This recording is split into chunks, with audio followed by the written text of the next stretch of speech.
My parents told me, your sister needs your college fund because she's pregnant. You can work your way through school. It builds character. I withdrew the entire fund and moved out overnight.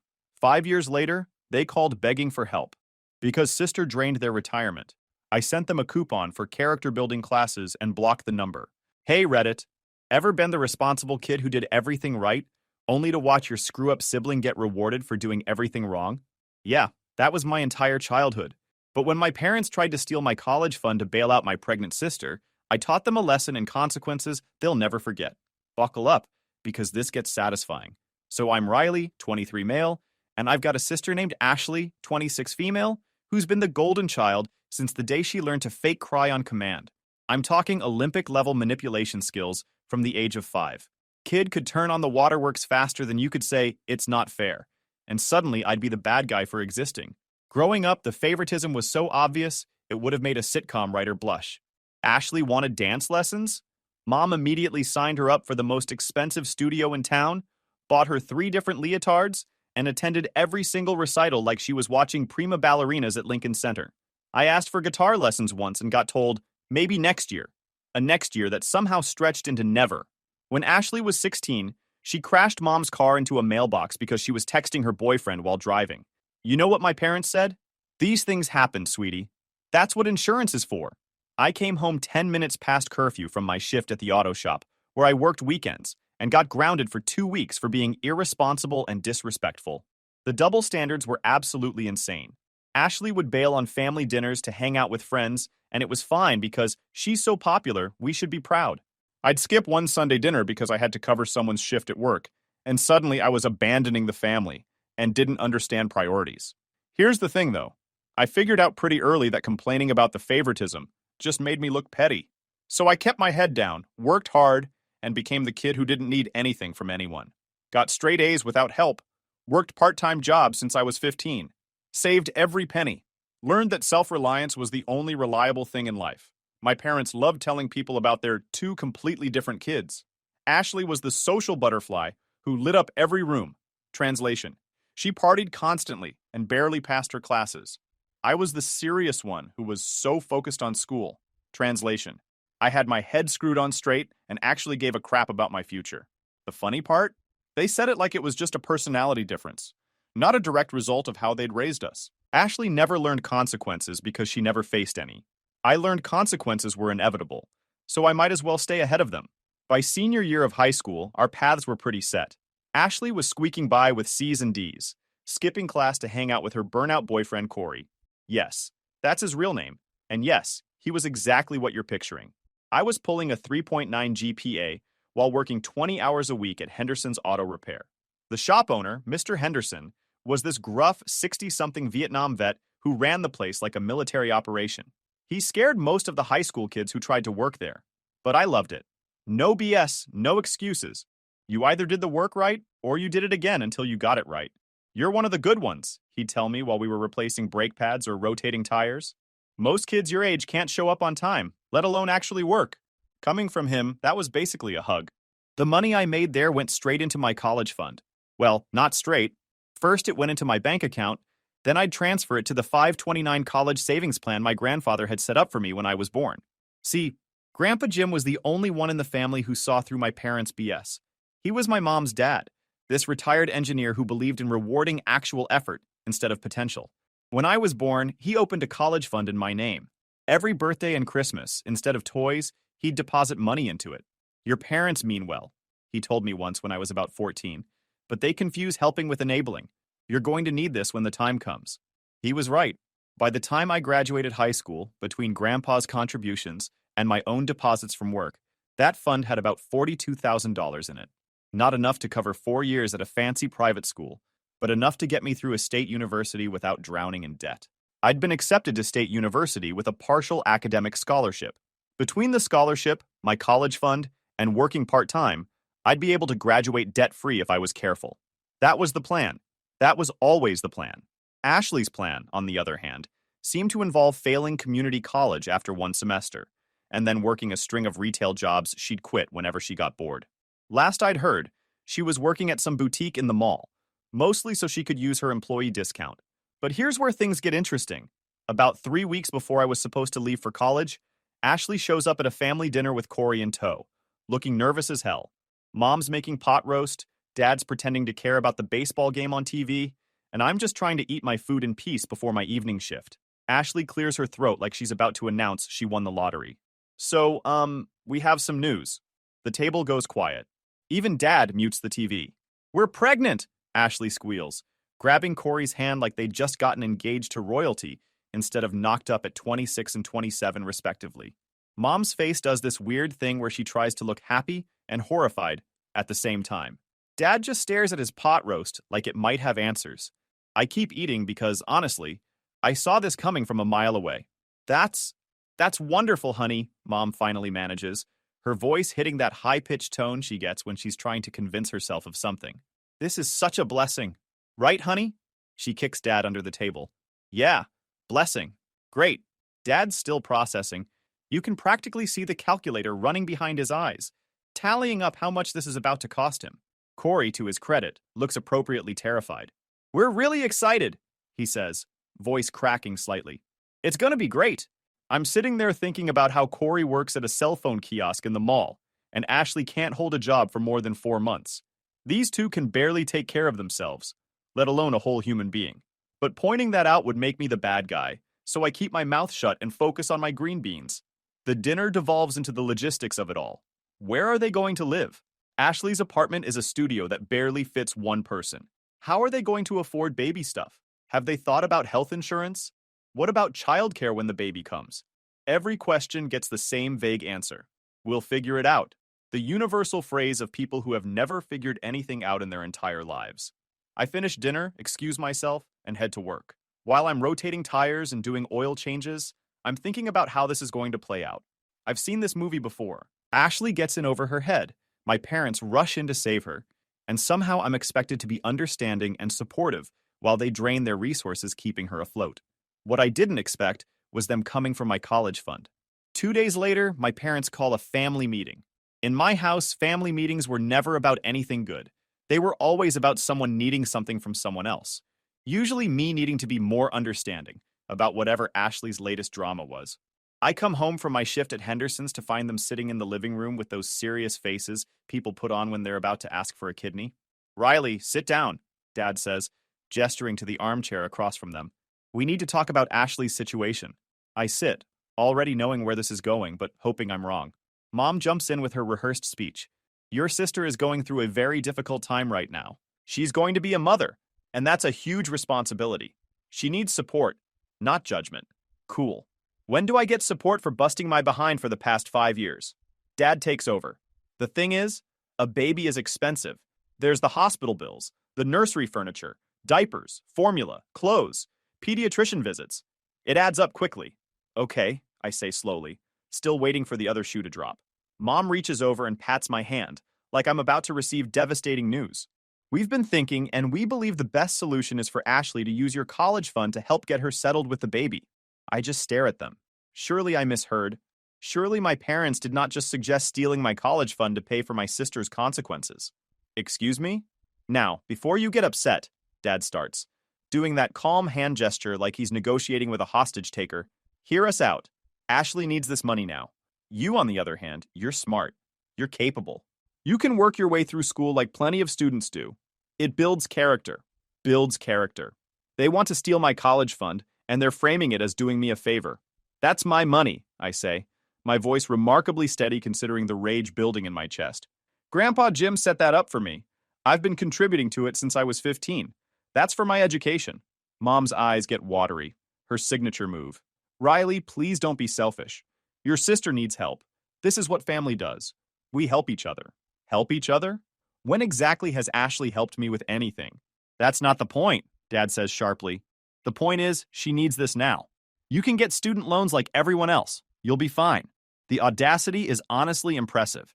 They want me to take on debt for the next decade, so Ashley can furnish a nursery for a baby she made with her deadbeat boyfriend. No, I say simply. Mom looks shocked, like the word no isn't in her vocabulary when it comes to Ashley's needs. Riley, you're not thinking about this properly. Your sister is going to be a mother. A baby needs things.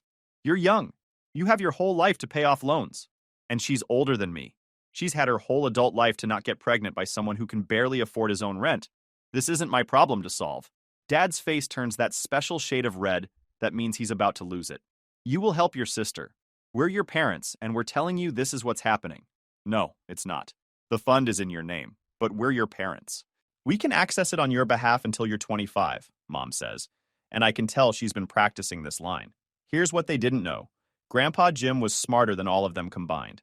When he set up that 529 plan, he made sure that once I turned 18, only I could access it or make changes to it. The account was in my name, under my control, period. Actually, you can't, I tell them, standing up. The account transferred to my full control when I turned 18. You have zero access to it. The looks on their faces? Priceless. Mom's mouth literally drops open. Dad's confusion shifts rapidly to anger. That sneaky old, Dad starts, then catches himself. Your grandfather had no right to do that without discussing it with us. He had every right. It's not your money. It never was. It's mine. Riley, please. Mom's crying now, real tears this time. Your sister really needs this. Can't you find it in your heart to help family? I look at both of them.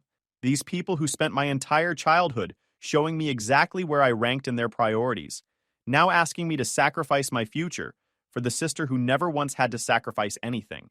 Family helps each other, right? I say. So when I asked for help with guitar lessons, where was that family spirit? When I needed a ride to the district science fair, where were you? Oh, right, at Ashley's dance recital. When I made honor roll every single semester and you barely noticed, was that family helping each other? That's ancient history, Dad snaps. Stop being dramatic. No, it's a pattern. And I'm done being the one who has to understand, sacrifice, and bend so Ashley can keep making bad choices without consequences. I walk out of the living room and head straight to my room. Behind me, I hear Mom crying harder and Dad saying something about teaching me respect. I don't care anymore. I pack a bag with essentials, grab my laptop, and text my buddy Jordan. Can I crash at your place for a few days? Family drama. Always, man. Doors unlocked. Before I leave, I do 3 things. First, I log into my 529 account and verify that only I can access it. Second, I transfer every single penny out of that account and into a different savings account at a different bank, one my parents definitely don't know about. All $42,127.18 of it. Third, I write a note and leave it on the kitchen counter. Since Ashley needs the money so badly, and I can just work my way through school because it builds character, I've made it easier for everyone. The fund is gone. I withdrew every penny and moved it somewhere you can't touch it. I'll be paying for my own education with my own money, just like you wanted. Consider this my resignation from being the family's backup plan. Good luck with the baby. I grab my keys and walk out, leaving my phone behind so they can't blow it up with guilt trips. The drive to Jordan's apartment is almost meditative. I'm calm in a way that probably should worry me. No anger, no regret, just this clarity that I'd finally stopped playing a rigged game. Jordan takes one look at me and grabs 2 sodas from his fridge. What happened? I tell him everything. The dinner announcement, the family meeting, the demand for my college fund, all of it. Jordan's face goes through several expressions before settling on disgusted. Dude, they wanted you to give up your college money so your sister can buy baby cribs? Yep, that's messed up even for your family. Jordan and I had been friends since middle school. He'd witnessed enough family dinners and holidays to know exactly what my household dynamic was like. He called it emotional hostage-taking, which was probably the most accurate description I'd ever heard. So what's your plan? He asks. Finish the summer working at Henderson's? Start college in August like I planned. Never go back to that house again. You're really done? I'm really done. The next few days were peaceful. Jordan's place was a small 2-bedroom apartment he shared with our mutual friend Ryan.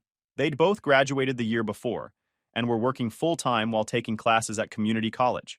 It wasn't fancy, but it was drama-free, which made it better than any 5-star hotel. I bought a new phone with a new number. Only gave it to my employer, Jordan, Ryan, and a couple of other close friends who wouldn't leak it to my parents. Opened a new bank account at a completely different institution and transferred all my money there. Mr. Henderson noticed something was different when I came in for my shift that Monday. You all right, kid? You look like you slept in your car. Family stuff. I'm crashing with friends for a while. He studied me for a long moment. Henderson had this way of reading people that probably came from his military days. Your parents giving you trouble about school?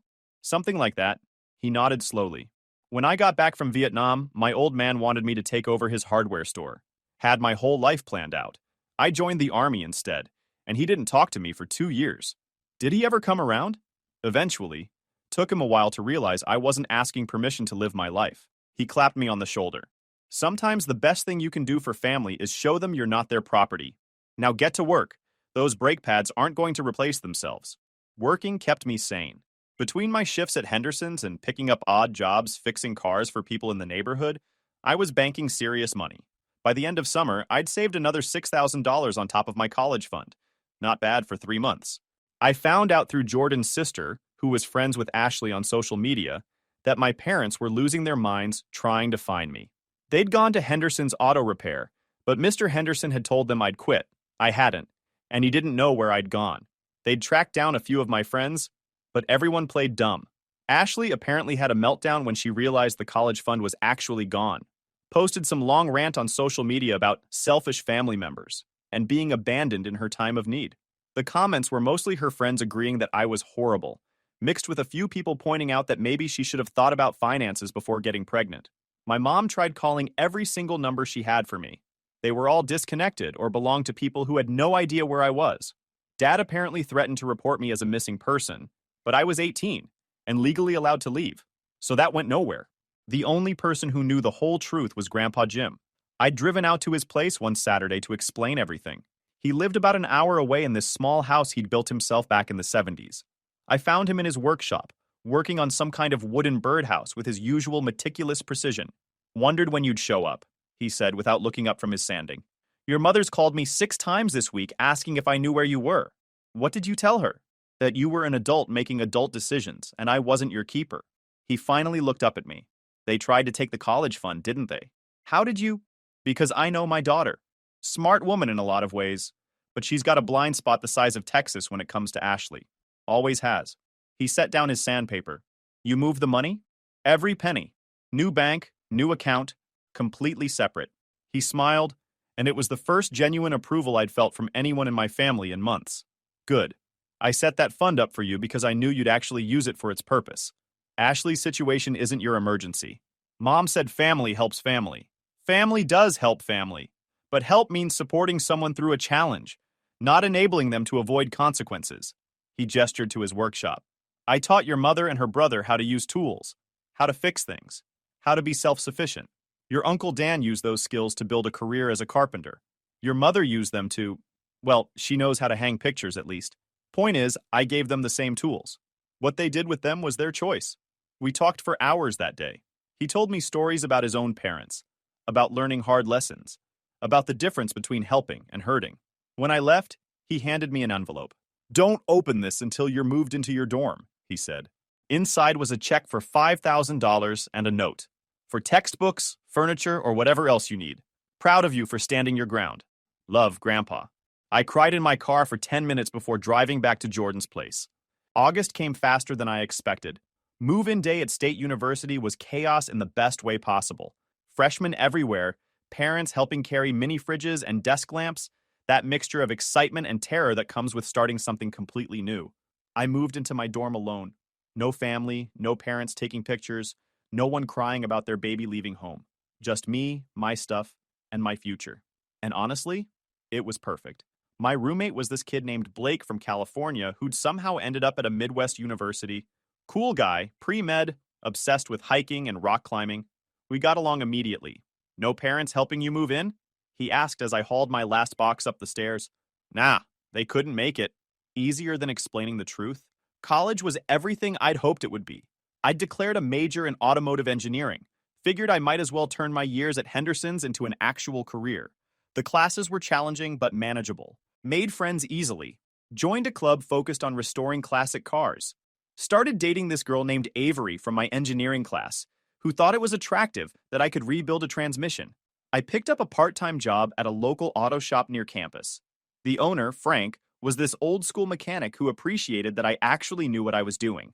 Between that and being smart with my college fund money, I was doing fine financially.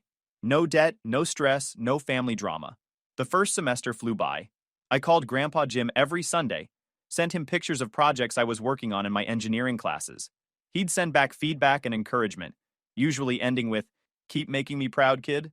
Thanksgiving came and went. I spent it with Blake's family who'd flown out to visit him. They were normal in a way that felt almost alien to me.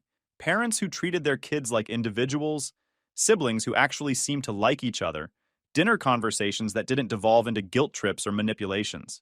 Christmas break, I picked up extra shifts at Frank's shop, made good money, saved most of it, bought myself a decent laptop to replace my dying old one.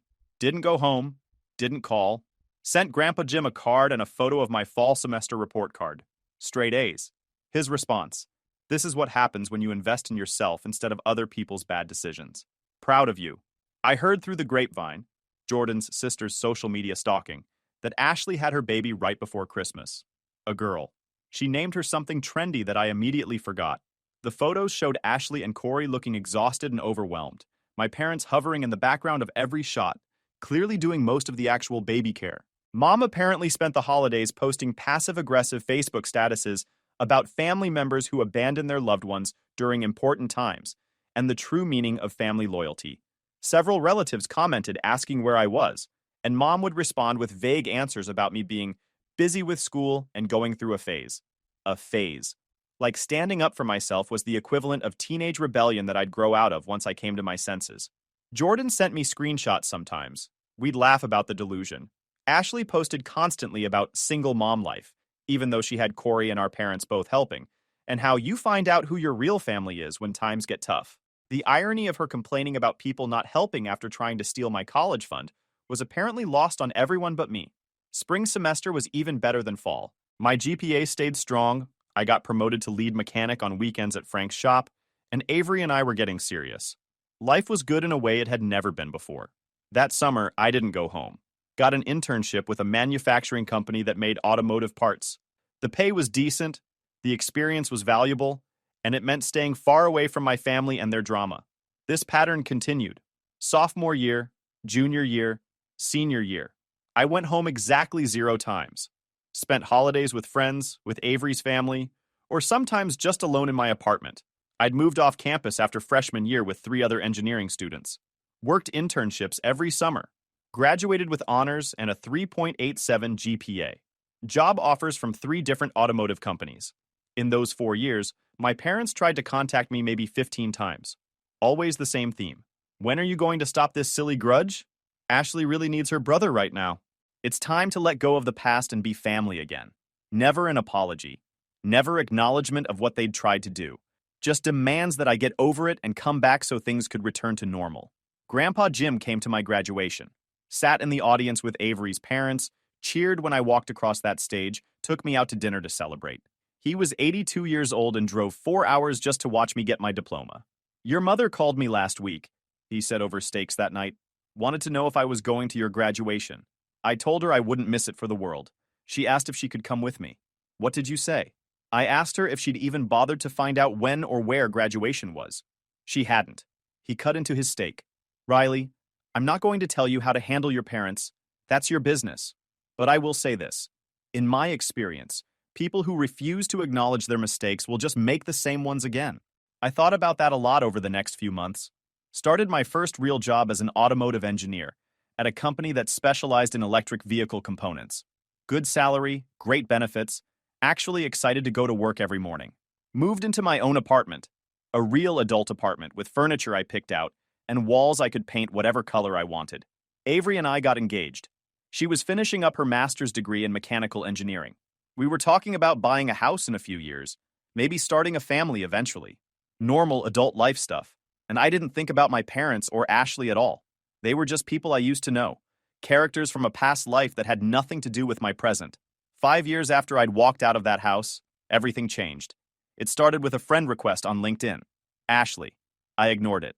Then came a Facebook message from her. I'd kept a minimal profile just to stay connected with high school friends, but I'd blocked my family years ago. Somehow she'd gotten around it with a new account. The message was long.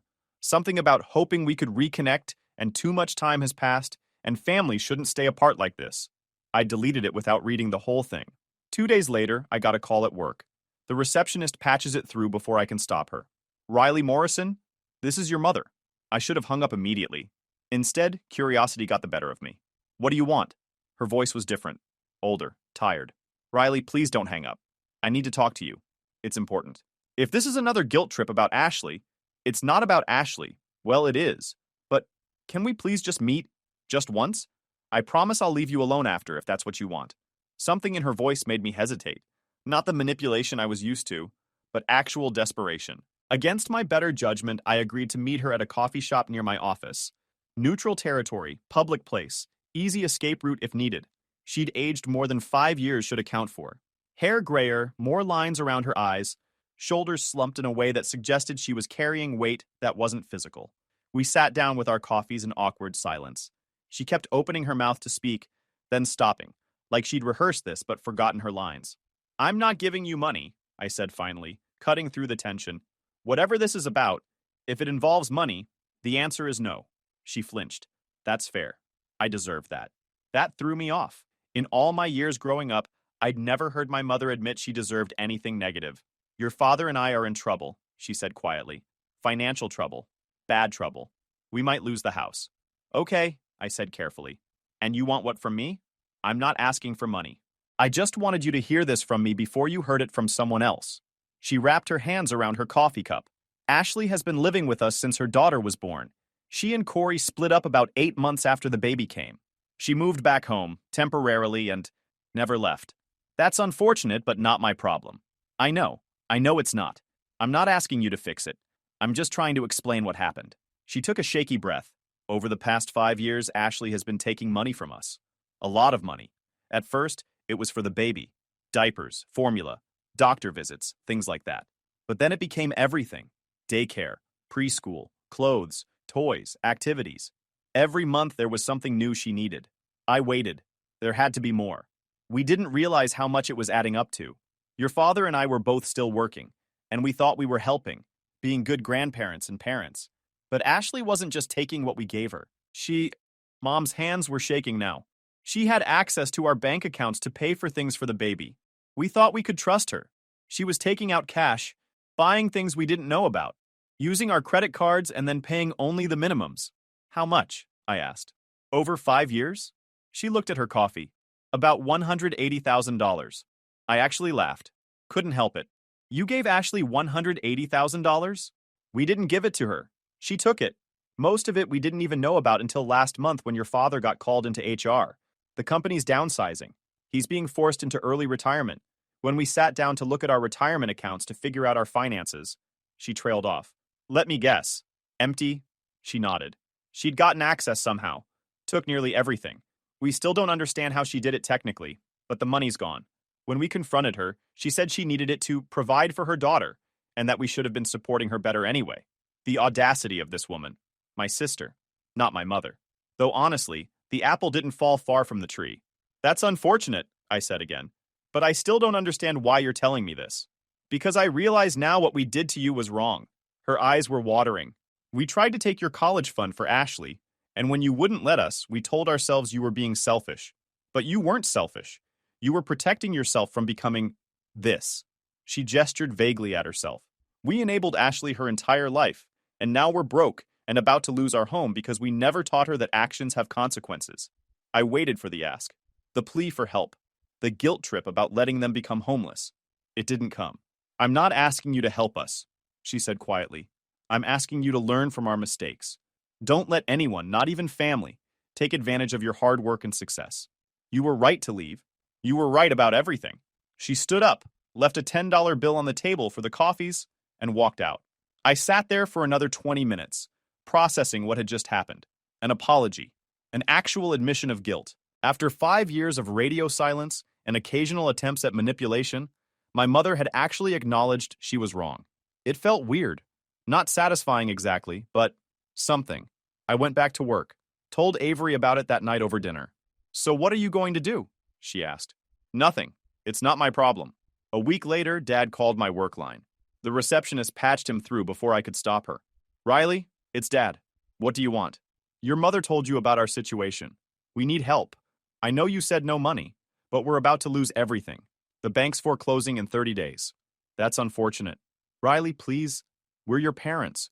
We made mistakes, but you told me working my way through school would build character. I cut him off. You were right. It built so much character that I learned to stand on my own 2 feet. So here's my advice. Maybe foreclosure will build character for you too. Riley, and hey, maybe Ashley can get a job and help out. That builds character, right? I hung up before he could respond. 2 days later, Ashley called from a blocked number. I made the mistake of answering. You're really going to let mom and dad lose their house? She screamed immediately. No hello, no build-up. This is your fault. If you just helped out years ago instead of being selfish. Let me get this straight. You stole $180,000 from them, but I'm the selfish one. I didn't steal anything. I'm their daughter. They wanted to help me. Cool story. Good luck with that. I blocked the number. 3 weeks later, I got a call from a lawyer named David Chen. Turned out my parents had filed for bankruptcy, and the courts were investigating Ashley's withdrawals from their retirement accounts. Apparently, she'd forged some signatures to get access. We're building a fraud case, Chen explained. Your parents initially didn't want to press charges, but they don't have much choice now. The bankruptcy trustee is insisting. What does this have to do with me? You're listed as a beneficiary on some of their policies. Also, we found evidence that they attempted to access your college fund 5 years ago. That might be relevant to establishing a pattern of financial decisions. I gave him a statement about the college fund incident. Sent him copies of the account transfers I'd made when I moved the money. Didn't feel great being part of the case, but I wasn't going to lie for any of them either. The whole thing went to court about 4 months later. I didn't attend, but Jordan's sister kept me updated through her social media stalking. Apparently, Ashley showed up in a suit, looking like she was going to a job interview, trying to play the struggling single mom angle. Didn't work. Judge ruled she'd committed financial fraud. Sentenced her to 18 months probation, restitution of $180,000. Good luck with that. And banned her from having access to anyone else's financial accounts without a court order. My parents lost their house anyway. Too much debt, too little retirement money left. That's when things got really interesting. My parents moved into a 2-bedroom apartment in a cheaper part of town. Dad got a part-time job at a hardware store. Mom started working retail at a department store. They were both in their early 60s, working jobs they probably thought they'd never have to do again.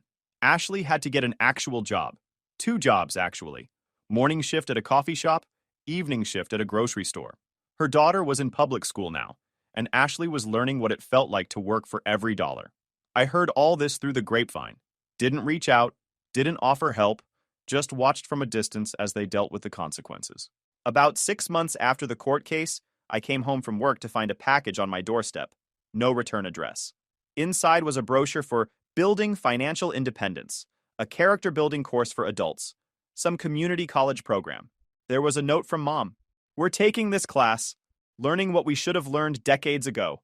You were right about everything. We're sorry. The character-building line made me laugh. I showed it to Avery. My parents are taking personal finance classes. That's actually kind of sad. Yeah, but also kind of necessary. I threw the brochure away. Kept the note, though. Stuck it in a drawer. Life moved on. Avery and I got married at a courthouse with our friends there. Bought a house a year later. 3 bedrooms, garage I turned into a workshop. Got promoted at work to lead engineer on a major electric vehicle project. Started making serious money. Grandpa Jim came to visit every few months. He'd walk through my workshop, check out whatever project I was working on, tell stories about his own engineering days. He was 87 and still sharp as ever. When he passed away 2 years later, he left me his house and $50,000 in savings. The will specifically stated, to Riley, who made something of himself without needing anyone's permission or money, proud of you, kid. The funeral was the first time I'd seen my parents in almost 6 years. They looked older, tired, smaller somehow. Dad was wearing a suit that looked like it had been purchased at a thrift store. Mom's hair was completely gray now. They didn't approach me, just nodded from across the room at the service. Ashley wasn't there. Couldn't get time off work, apparently. After the burial, Mom caught me in the parking lot. Riley, can we talk? I looked at my watch. 2 minutes. We're doing better. Both working, paying bills. Your father's taking financial courses. I'm managing at the store now. Ashley's working 2 jobs, filed bankruptcy last year. She's in public housing. Good for you both. We're not asking for anything. Just wanted you to know we finally get it. Actions have consequences. Yeah, you do. She nodded slowly, handed me an envelope, and walked back to Dad's beat-up Honda Civic. I opened it in my car. Inside was a check for $1,000 and a note. From selling your grandfather's tools. He would have wanted you to have this. Mom and Dad. I deposited the check into a new college fund I'd opened. Figured someday maybe I'd have kids and they'd actually get to use their college money. 3 years later, Avery and I had our first kid. A boy. Named him James after Grandpa Jim. I sent my parents a birth announcement, got a card back with congratulations, and a $25 savings bond. Ashley sent a text. Heard you had a baby. Congratulations. I'm doing better now. One job, assistant manager. Sorry for everything. I read it. Saved the number under Ashley blocked. My parents kept sending holiday cards. Small gifts for James, a stuffed animal, a book, 20 bucks. Never pushed for visits. Just quiet gestures saying they were there if I wanted. Last month, Dad sent an email. Subject, update. Your mother and I retired last year. Small pensions, Social Security, one-bedroom apartment. We're okay. Ashley's a store manager now, better apartment. Her daughter's in middle school, good grades. We learned to live small and not enable bad choices. Took 60-plus years to learn what you knew at 18. I showed Avery. Think you'll ever respond? Maybe, I said. When I feel like it, or maybe not. James is 3 now. Happy kid, loves helping me in the workshop. Avery's pregnant with our second. My career's going great. Life's good. Yesterday, I got a package in the mail. Inside was a wooden toy car, hand-carved, sanded smooth. There was a note in Dad's handwriting. Made this in a woodworking class at the community center. Thought James might like it. No pressure to respond. Just wanted him to have something his grandpa made. The car was actually well crafted. Solid wood, smooth wheels that actually turned. Attention to detail. I put it on a shelf in James's room. Guys, we are so close to hit 100,000 subscribers on this channel. If you are not subscribed to the channel, please consider subscribing. It really helps hit that 100,000 mark. Thanks for making this dream come true.